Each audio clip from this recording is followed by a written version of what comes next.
Bize rahat huzur yok. Kita cukup paham mengapa Handan sangat marah kalau Raja mengampuni Mustafa lagi. Rasa khawatir akan dibawa bayang-bayang kematian membuat Handan seperti itu. Raja pun menjawab, tidak peduli apa yang mereka katakan, mereka tidak akan bisa menggunakan adikku lagi. Karena aku telah membuat keputusan baru. Bir daha asla kullanamayacaklar Erdem. Handan pun lalu bertanya, apa itu? Kira-kira apa ya keputusan baru Raja? Nanti kita lihat di video berikutnya. Safie terlihat kini di atas perahu. Nampaknya Safie akan dibawa jauh dari istana. Dan di sana nampak di tengah-tengah laut ada sebuah menara.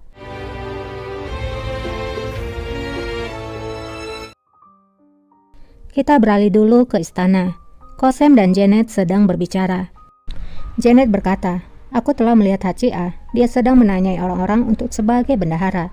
Dan nampaknya Handan Sultan sedang mencari kepala bendahara baru. Nampaknya Handan Sultan ingin mengontrol penuh atas harem. Qasem pun menjawab, Safie Sultan telah pergi. Halimah Sultan telah kehilangan kekuatannya.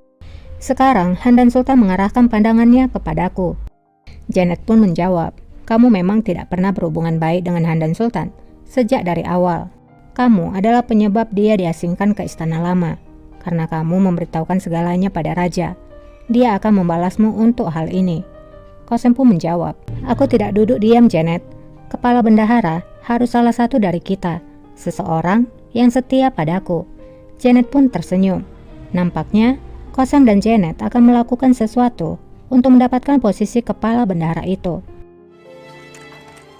Tidak lama, Hechan pun masuk dan mengatakan kalau Dervis Pasa ingin bertemu dengannya. Singkatnya, Qasem pun tiba di hadapan Dervis. Dervis berkata, Sultana selamat pagi.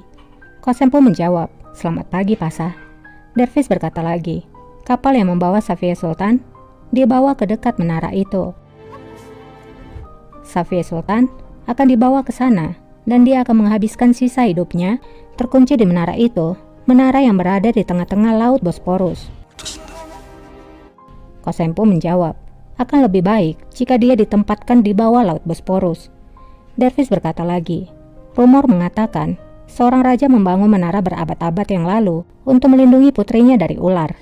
Karena seorang penyihir berkata kalau putrinya akan digigit oleh seekor ular. Sekarang ceritanya telah berbeda. Raja mengunci ular itu di dalam menara untuk melindungi orang yang ia cintai. Yılanı kolyeyi hapsetti. Nampak kalau Safie masuk ke dalam menara, di mana di sana ada Gurbus dan seorang Kalfa. Kalfa itu kemudian mencopot anting Safie dan semua perhiasan Safie, begitu juga dengan cincin Hurrem.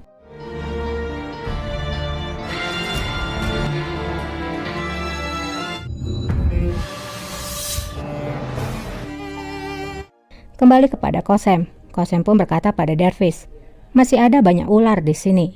Dervis menjawab, itulah mengapa kita harus berhati-hati. Jangan percaya kepada siapapun yang tersenyum padamu Sultana. Qasem pun tersenyum lalu berkata, apakah itu termasuk dirimu Dervis Pasa? Kamulah yang sangat ingin melindungi pengkhianat Faria Sultan. Dervis menjawab, itulah mengapa dia mati di tanganku Sultana. Tolong simpan itu di dalam pikiranmu. Apa yang kulakukan sejauh ini, terbuka atau rahasia, itu semua demi raja. Qasem pun menjawab, aku tidak bisa mengatakan apapun, karena aku tidak tahu apa yang telah kamu lakukan. Ayo kembali ke tempat kita sebelumnya. Siapa menurutmu yang tidak bisa aku percaya? Apakah Kuyucu Murat Pasa? Kuyucu Murat Paşa mı? Dervis pun menjawab, tidak penting siapa. Hari ini Murat Pasa, besok Nasu, dan kemudian lainnya. Jika keinginanmu ingin menggantikan Safie Sultan, aku akan menunjukkanmu bagaimana itu akan berakhir. Göstermek istedim size, Sultan. Kembali pada Safie, ia pun dimasukkan ke dalam penjara. Zulfikar kemudian berkata, mereka akan memperhatikanmu siang dan malam. Seorang Kalfa dan Gurbus Aga akan ditunjuk untuk melayanimu. Jika kamu tidak memiliki sesuatu untuk dikatakan, maka aku akan kembali ke istana sekarang. Safie pun berkata, hanya satu hal, permintaan terakhirku. Kira-kira apa permintaan dari Safie? Kita ikutin terus ceritanya. Handan pun masuk ke ruangan Halime. Halime lalu terbangun dan berkata, "Ada apa ini? Mengapa kamu datang?" Handan pun menyuruh Halime untuk diam karena pangeran masih tertidur. Handan kemudian berkata, "Jangan khawatir Halime, Raja telah merubah keputusannya. Tidak seorang pun bisa melukainya sekarang." Halime pun bertanya, "Lalu mengapa kamu ada di sini?" Tiba-tiba Dilruba keluar dan bicara. Altem ne oluyor yine? Sakin olsun. "Ada apa ibu?" Menekse pun menyuruh Dilruba untuk tenang. Handan kemudian menjawab, "Aku datang kemari karena Raja telah membuat keputusan mengenai Pangeran Mustafa. Mustafa için yeni bir hüküm verdi. Mulai dari sekarang, tidak seorang pun, Dilruba atau Menekse atau siapapun dari kalian bisa melihat Pangeran Mustafa." Halime pun bertanya, "Apa maksudnya ini? Apa maksud dari semua ini, Sultanah?" "Pangeran sudah memiliki ruangannya. Dia akan tinggal di sana. Aku bisa pergi ke sana jika kamu mau, atau tidak datang ke sana." Dilerseniz ben giderim. Buraya hiç gel. Handan pun menjawab, "Perintah telah diberikan Halime." Dilruba pun menjawab, "Ini sangat kejam. Bagaimana bisa kamu memisahkan ibu dari anaknya? Bagaimana bisa kamu memisahkanku dari adikku?" Mustafa pun terbangun karena suara keributan itu. Şimdiden nasıl ayırırsınız? Oluyor anne. Dia kemudian bertanya pada ibunya apa yang telah terjadi.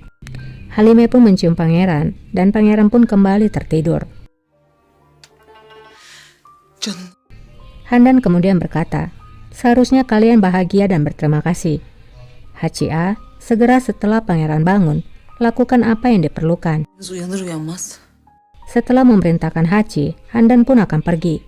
Namun Halime memanggilnya. Sultanım. Halime berkata, "Setidaknya biarkan aku membawa pangeranku." Hachi pun menjawab, "Jangan membuatnya menjadi sulit. Bagaimana kamu akan membawanya?" Halime pun menjawab, "Aku tidak peduli, bahkan jika pun aku pendarahan, bahkan jika kakiku patah, biarkan aku membawanya." Kopsa ne fark eder?